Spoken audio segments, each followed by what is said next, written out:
Hello बच्चों, अभी तक हम लोगों ने पिछले वीडियो में किशोरावस्था किसे कहते हैं, किशोरावस्था की विशेषताएं और किशोरावस्था में विभिन्न अवस्थाओं का विकास के बारे में अध्ययन किया। आज हम पढ़ेंगे किशोरावस्था में आने वाली समस्याएं। जैसा हमने पिछले वीडियो में पढ़ा कि किशोरावस्था जो है विभिन्न तनाव संघर्ष की अवस्था है। इस समय हमारे शरीर में विभिन्न प्रकार के शारीरिक तथा मानसिक परिवर्तन आते हैं, जिसके कारण किशोरों को तथा किशोरियों को अपने आसपास के वातावरण तथा स्वयं से समायोजन करने में बहुत अधिक कठिनाई का सामना करना पड़ता है। उन्हें अनेक समस्याओं से जूझना पड़ता है। उनके अंदर बहुत सारे हार्मोनल चेंजेस आते हैं, जिसके कारण उनके संवेगों में परिवर्तन आता है, संवेगों में उतार चढ़ाव आते हैं और उन्हें इन समस्याओं से स्वयं ही उनका समाधान खोजना होता है। तो इन समस्याओं में सबसे पहले है समायोजन की समस्या। किशोरावस्था में शारीरिक, बौद्धिक, संवेगात्मक, सामाजिक और नैतिक पक्षों के विकास के कारण समायोजन की समस्या उत्पन्न होती है। इस अवस्था में जो है, जैसा हमने अभी पढ़ा कि किशोरावस्था में बहुत सारे शारीरिक, सामाजिक और नैतिक परिवर्तन होते हैं, जिसके कारण समायोजन करने में अपने आसपास के वातावरण से, अपने परिवार के लोगों से तथा स्वयं में होने वाले परिवर्तनों के साथ समायोजन करने में किशोर तथा किशोरी को बहुत अधिक समस्या का सामना करना पड़ता है। फिर है समूह का दबाव। पिछले वीडियो में हमने पढ़ा विशेषताओं में कि किशोर तथा किशोरियों के लिए उनका समूह, किशोर के लिए किशोरों का समूह होता है और किशोरियों के लिए किशोरियों का समूह होता है। उनका उनके समूह के लिए बहुत ही अधिक महत्व होता है। वे अपने समूह को अपने परिवार, अपने विद्यालय तथा अध्यापकों से भी ऊपर रखते हैं। वे अपने समूह के लिए कुछ भी करने के लिए तैयार होते, वे उनके लिए अपनी जान भी देने के लिए तैयार होते। तो उनके लिए उनका समूह चूंकि इतना अधिक महत्वपूर्ण है, तो वो अपने समूह में एक अपनी अलग पहचान बनाना चाहते हैं। वे चाहते हैं कि समूह के बाकी सदस्य उनकी तरह बनना चाहें। समूह में उनकी अपनी एक अलग पहचान हो, लोग उनके नाम से उसमें पहचानें। इसका उनके ऊपर बहुत अधिक दबाव होता है। उन्हें यह समझ में नहीं आता कि वे किस प्रकार के कार्य करें या किस प्रकार का व्यवहार करें जिससे उनकी एक अलग छवि समूह में दिखाई दे। नेक्स्ट है असंतोष की भावना। क्रोध की भावना तथा रूढ़िवादी समाज के प्रति असंतोष उत्पन्न होना। हमारे समाज में कुछ नियम हैं, कुछ मूल्य हैं, किंतु किशोरावस्था में बालक तथा बालिका उन मूल्यों तथा उन नियमों का पालन नहीं करना चाहता। वे उन्हें रूढ़िवादी बताकर उनका विरोध करता है। वे नहीं चाहता कि उन रूढ़िवादी मूल्यों का वो बिना किसी तर्क संगत वाली बातों का पालन करे, जिसके कारण उनमें विद्रोह की भावना उत्पन्न हो जाती है। वे उसे मानना नहीं चाहते। फिर है स्वयं की पहचान। स्वयं की पहचान के लिए संघर्ष तथा कक्षा, परिवार तथा समाज में व्यक्तिता की भावना। यह अवस्था जो है, इस अवस्था में, इस किशोरावस्था में बालक तथा बालिका जो है परिवार, समाज तथा विद्यालय में स्वयं की एक पहचान बनाना चाहते हैं। क्योंकि इस अवस्था में अधिकांश लोग उनसे कहते हैं कि तुम अब बड़े हो गए हो, बचपना छोड़ो। और जब वो स्वतंत्र अपना कोई निर्णय लेना चाहते हैं तो उनसे कहा जाता है कि अब तुम बड़े हो गए हो, प्रौढ़ हो गए हो और तुम अभी इतने बड़े नहीं, अब तुम इतने बड़े नहीं हो गए कि अपना निर्णय स्वयं ले सको। तो वे समझ नहीं पाते कि वे किस अवस्था में हैं, वो बच्चे हैं या बड़े। तो इस कारण वे अपनी एक अलग पहचान बनाना चाहते हैं। वो सोचते हैं कि परिवार में उनके नाम से जाना जाए उन्हें, ना कि परिवार के नाम से उनको जाना जाए। लोग उनको पहचाने उनके कार्यों से, उनके व्यवहार से। नेक्स्ट है व्यवसाय का चुनाव। व्यवसाय के चुनाव में है कि किशोर अपने व्यावसायिक लक्ष्यों को निश्चित करने में असमर्थ होते हैं। कभी कभी अधिक तनाव, अनिश्चितता, तनाव व भग्नाशा उत्पन्न कर देती है। कई बार क्या होता है कि इस अवस्था में जो है, यदि उनको सही मार्गदर्शन नहीं मिलता तो वो व्यवसाय के प्रति बहुत चिंतित होते हैं। वे ये समझ नहीं पाते कि वे किस तरह की पढ़ाई करें, कहाँ एडमिशन लें, कौन कौन सी परीक्षाएं दें, जिसके कारण वे बहुत अधिक चिंतित रहते हैं। अगर उन्हें इस अवस्था में सही मार्गदर्शन नहीं मिलता है तो वे अपने व्यवसाय का सही चुनाव नहीं कर पाते।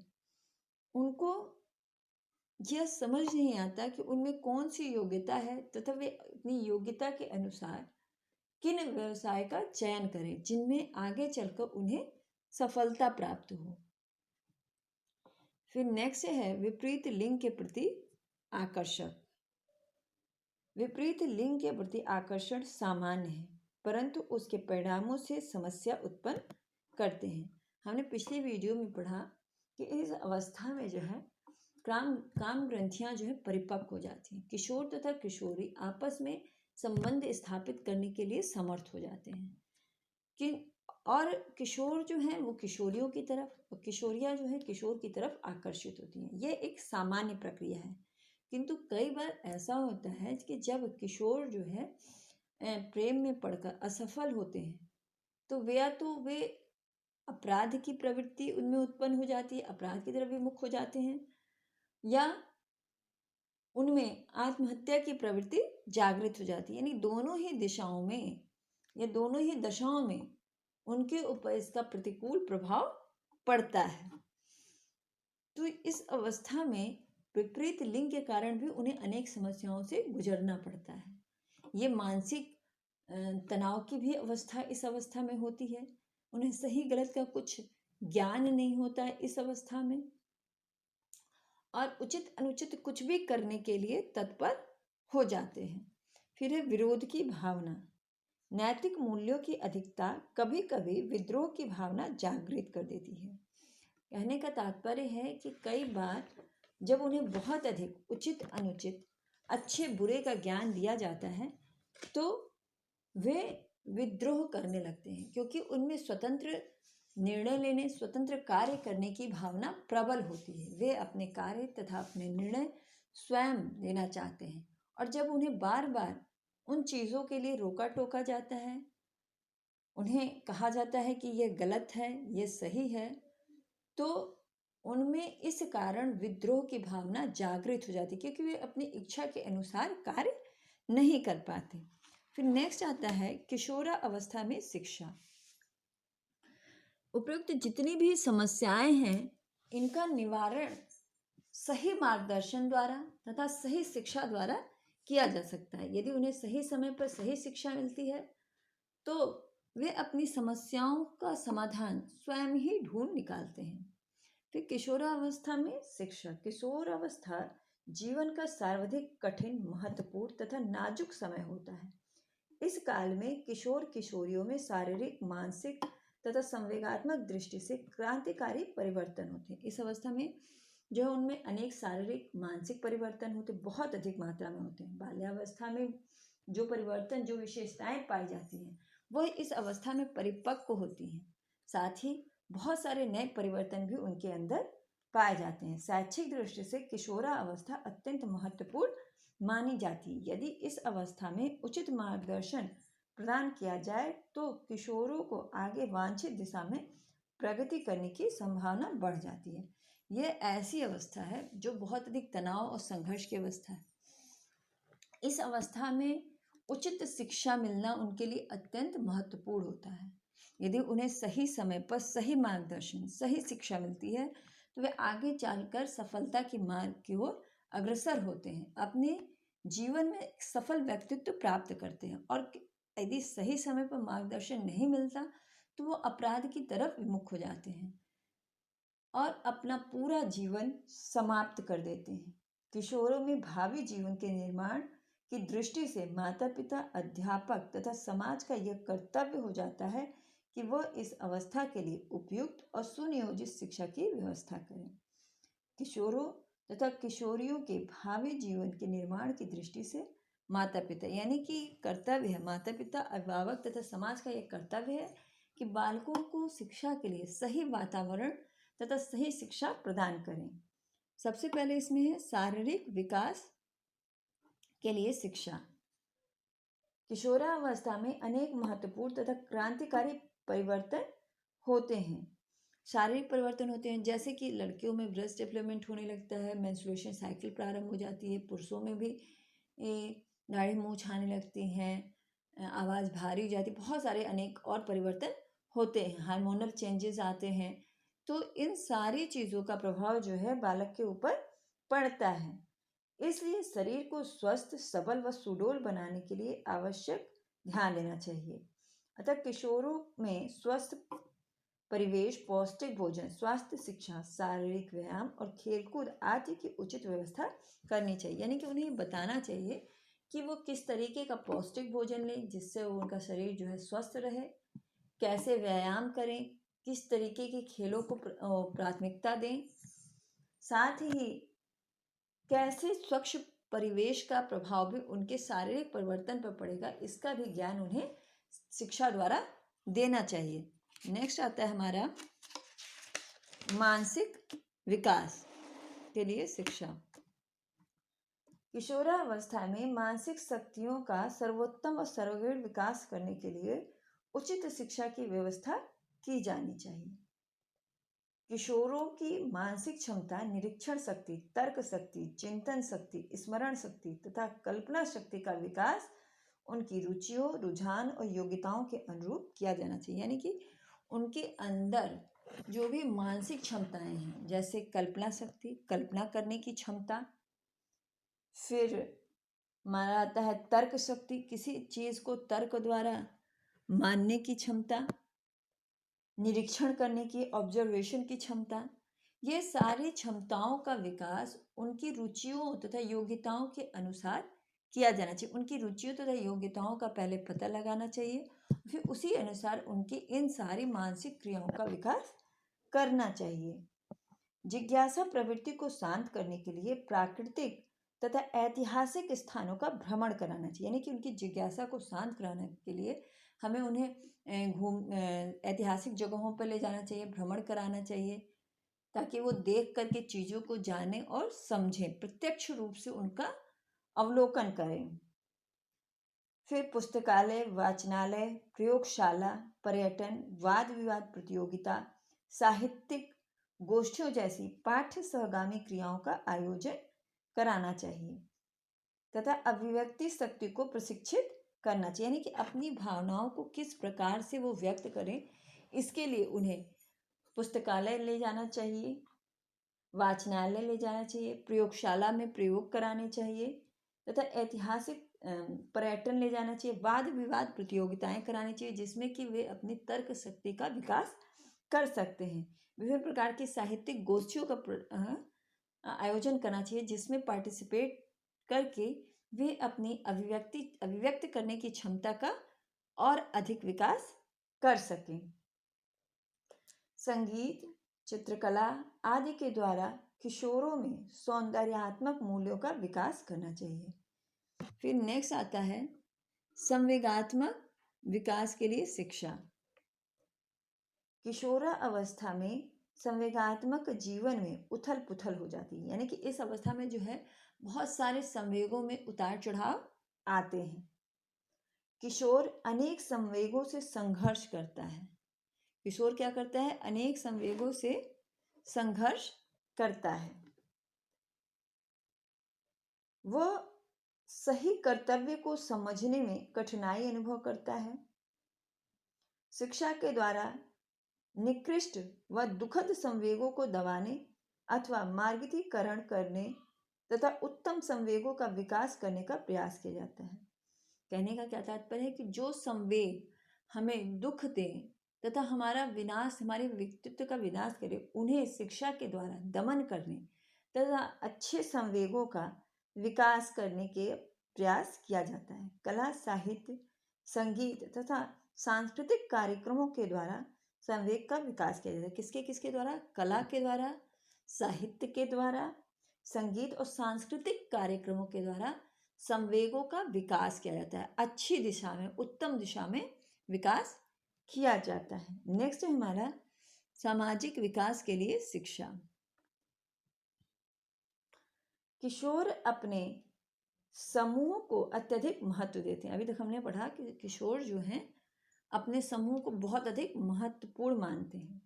अतः विद्यालय में ऐसे समूहों का गठन किया जाना चाहिए जिसकी सदस्यता ग्रहण करके किशोर अपना विकास, सामाजिक विकास कर सके। यानी कि चूंकि वो समूह को अधिक महत्व देते हैं तो विद्यालय में ही अच्छे बच्चों का, अच्छे समूहों का गठन करना चाहिए जिसका सदस्य बनकर वो अपना सामाजिक विकास कर सकें, सामाजिक उत्थान कर सकें। सामूहिक क्रियाओं, सामूहिक खेलकूद, स्काउटिंग, सांस्कृतिक कार्यक्रम आदि किशोरों में उत्तम सामाजिक व्यवहार तथा सामाजिक संबंधों को विकसित करने की दिशा में उपयोगी सिद्ध हो सकते हैं।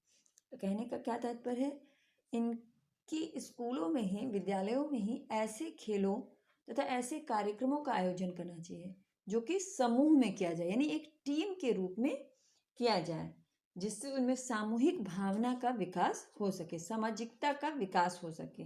सामूहिक खेलों का आयोजन करना चाहिए, सामूहिक क्रियाओं का तथा स्काउटिंग और सांस्कृतिक कार्यक्रमों का, जिसमें बहुत सारे बच्चे एक साथ किसी कार्य को करते हैं या किसी खेल को करते हैं, जिससे उनमें आपस में समायोजन करने की क्षमता विकसित होती है। फिर नेक्स्ट है धार्मिक तथा नैतिक विकास के लिए शिक्षा। किशोरों की वैयक्तिक विभिन्नताएं तथा आवश्यकताएं शैक्षिक दृष्टि से अत्यंत महत्वपूर्ण होती हैं।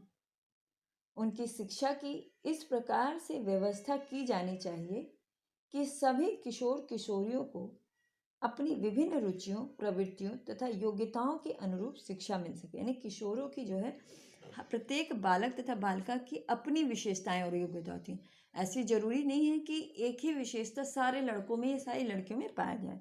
सबकी अपनी विशेषताएं होती हैं, तो और सबकी अपनी शैक्षिक दृष्टि से अत्यंत महत्वपूर्ण होती है। यानी कि सारी विशेषताएं जो हैं शैक्षिक दृष्टि से महत्वपूर्ण होती है। प्रत्येक व्यक्ति की अपनी विशेषता है और उसकी विशेषता शैक्षिक दृष्टि से महत्वपूर्ण है। उनकी शिक्षा की इस प्रकार की व्यवस्था की जानी चाहिए, यानी उनके लिए ऐसी व्यवस्था करनी चाहिए शिक्षा की कि सभी किशोरों और किशोरियों को अपनी विभिन्न रुचियों, प्रवृत्तियों और योग्यताओं के अनुरूप शिक्षा मिल सके। यानी कि जो प्रत्येक बच्चे की अपनी अपनी रुचि है, अपनी अपनी योग्यता है। अगर 4 बच्चे हैं तो चारों की अपनी अपने इंटरेस्ट हैं, खेल के मामले में या किसी अन्य कार्यक्रम के मामले में। तो हाँ, विद्यालय में ऐसे कार्यक्रमों का आयोजन किया जाना चाहिए कि वे चारों बच्चे जो हैं अपनी अपनी रुचि के अनुसार अपनी योग्यता का विकास कर सकें। विद्यालय में शैक्षिक तथा व्यावसायिक निर्देशन की व्यवस्था की जानी चाहिए।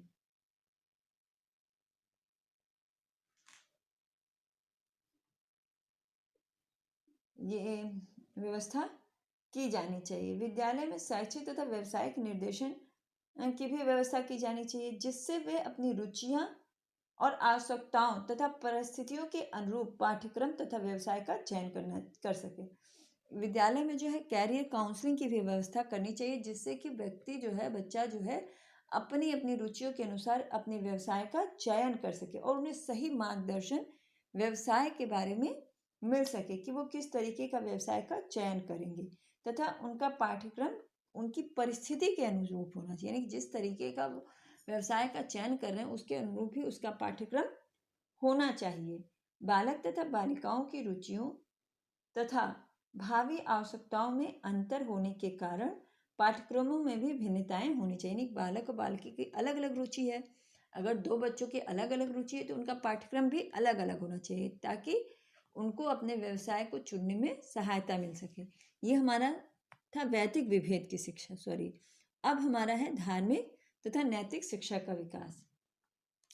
किशोरावस्था में निरंतर विरोधी विचार उठते हैं, यानी कि हमेशा विरोध करने की भावना प्रबल होती है। वे उचित अनुचित का निर्धारण नहीं कर पाते, इसलिए परिवार तथा विद्यालय में किशोरों को धार्मिक तथा नैतिक शिक्षा दी जाती है।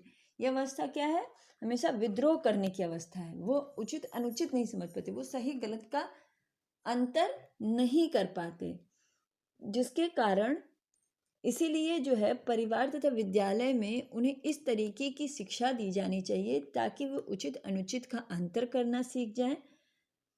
अभिभावकों तथा अध्यापकों के द्वारा उत्तम आदर्श, व्यवहार तथा आचरण प्रस्तुत करके किशोरों के नैतिक चरित्र का विकास किया जाना चाहिए। यानी कि अध्यापकों के द्वारा और माता पिता के द्वारा ऐसे शिक्षा मिलनी चाहिए, उन्हें ऐसी नैतिक तथा चारित्रिक शिक्षा मिलनी चाहिए जिससे कि अपने चरित्र का विकास कर सकें, आदर्शों का विकास कर सकें तथा ऐसे व्यवहार करें जिससे कि उनका सामाजिक मूल्यों का पालन हो सके तथा एक सामाजिक रूप से महत्वपूर्ण व्यवहार कर सकें। फिर नेक्स्ट है यौन शिक्षा। किशोरों और किशोरियों की अधिकांश समस्या का संबंध उनकी काम प्रवृत्ति से होता है। भारतीय परिवारों में काम को एक वर्जित विषय माना जाता है। किशोर तथा किशोरियों में काम भावना जो है परिपक्व हो जाती है, वे विपरीत लिंग के प्रति आकर्षित होने लगते हैं और जो भी समस्याएं होती हैं वो बहुत हद तक यौन शिक्षा के कारण ही, यौन भावना काम प्रवृत्ति के कारण ही होती हैं। और भारतीय समाज में जो है विवाह के बिना यौन संबंध स्थापित करना यह काम भावना वर्जित माना जाता है। इसके संबंध में बात करने में लज्जा तथा संकोच का अनुभव किया जाता है। सामान्यतः परिवार में भी यौन के बारे में कोई बातें नहीं की जाती, काम से संबंधित कोई बातें नहीं की जाती। लोग लज्जा महसूस करते हैं, ना बच्चों से कोई बातें करते हैं और नहीं कहते। यह अत्यंत अनुचित है। इस विषय की अज्ञानता तथा अनभिज्ञता का प्राय किशोर किशोरियों पर घातक प्रभाव पड़ता है, क्योंकि कोई घर परिवार में इससे संबंधित बातें नहीं करता, विद्यालय में भी इससे संबंधित कोई शिक्षा नहीं दी जाती थी, जिसकी वजह से किशोर तथा किशोरियों पर इसका गलत प्रभाव पड़ता है। वो अनुचित तरीकों से इसके संबंध में ज्ञान, आधे अधूरे ज्ञान प्राप्त करते हैं और उससे अपना जीवन नष्ट करते हैं। वास्तव में किशोरावस्था के दौरान उन्हें मर्यादित यौन शिक्षा प्रदान करना अति आवश्यक है। कहने का तात्पर्य है कि विद्यालय में तथा माता पिता द्वारा ही उन्हें मर्यादित रूप में यानी सही रूप में यौन शिक्षा प्रदान करना चाहिए, जिससे उनकी काम प्रवृत्ति को उचित दिशा मिल सके, वो गलत दिशा में ना जा करके उचित दिशा की ओर उन्मुख हों। सही मार्गदर्शन मिलना अत्यंत आवश्यक है। फिर नेक्स्ट है उत्तम शिक्षण विधियों का प्रयोग। उत्तम शिक्षण विधियों का प्रयोग किशोरा अवस्था में निरीक्षण, परीक्षण, तर्क, चिंतन करने की प्रवृत्ति होती है। किसकी किसकी प्रवृत्ति होती है? निरीक्षण, चिंतन,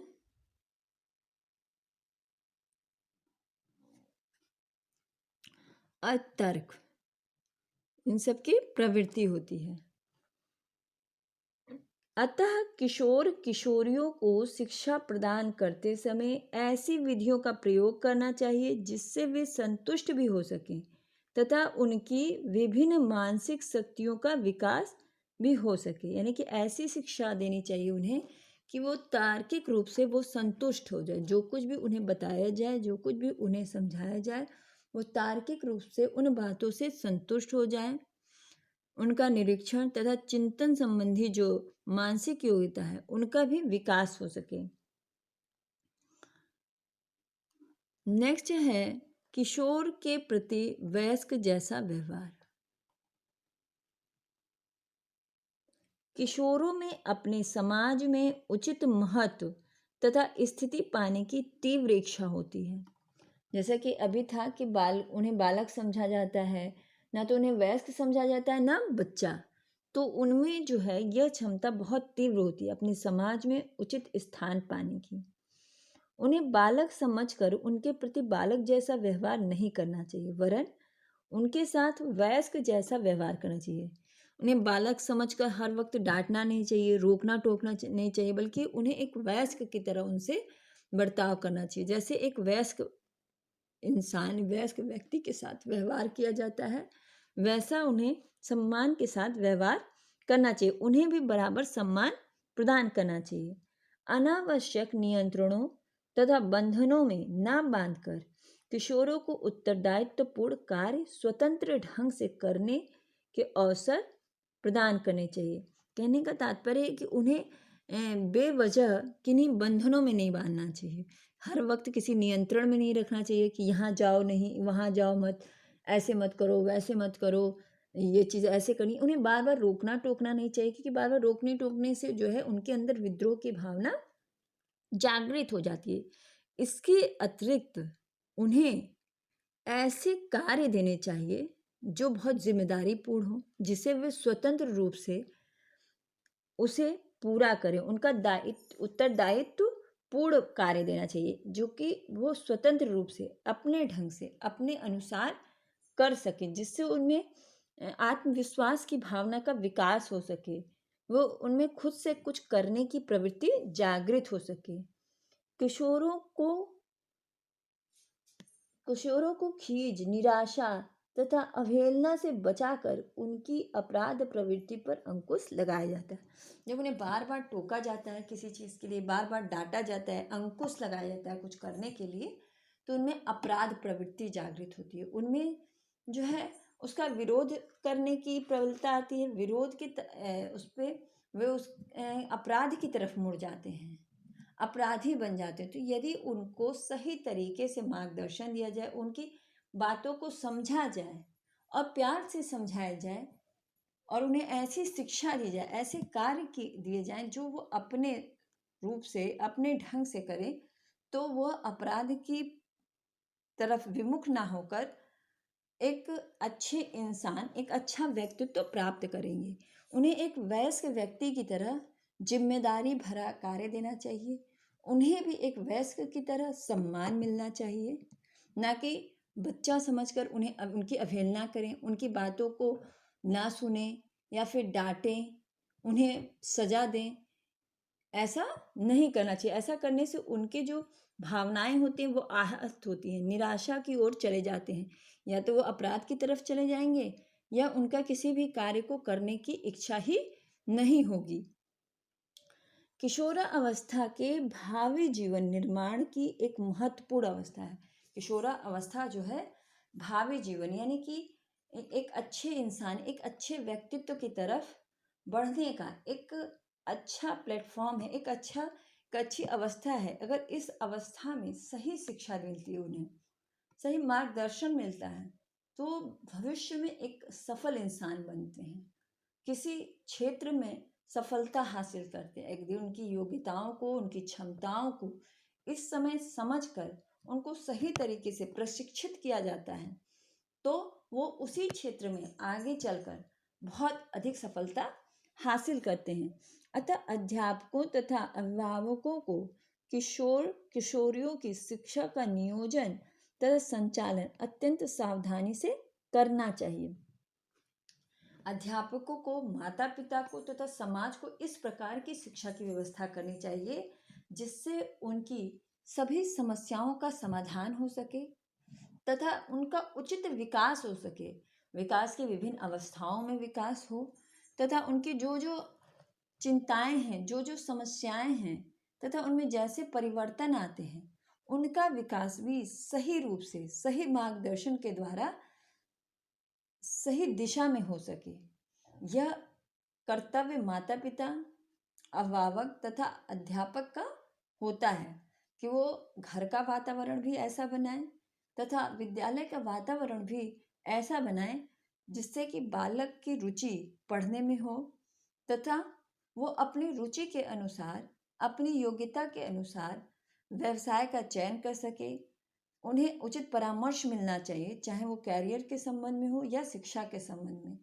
घर में भी माता पिता को उन्हें समझना चाहिए, उनमें होने वाले परिवर्तनों को समझकर उनसे उसी अनुसार व्यवहार करना चाहिए, जिससे कि उनका भावी जीवन जो है सफलतापूर्वक वो आगे बढ़ सके। तो इस तरीके से किशोरावस्था जो हमारा आज समाप्त हो गया।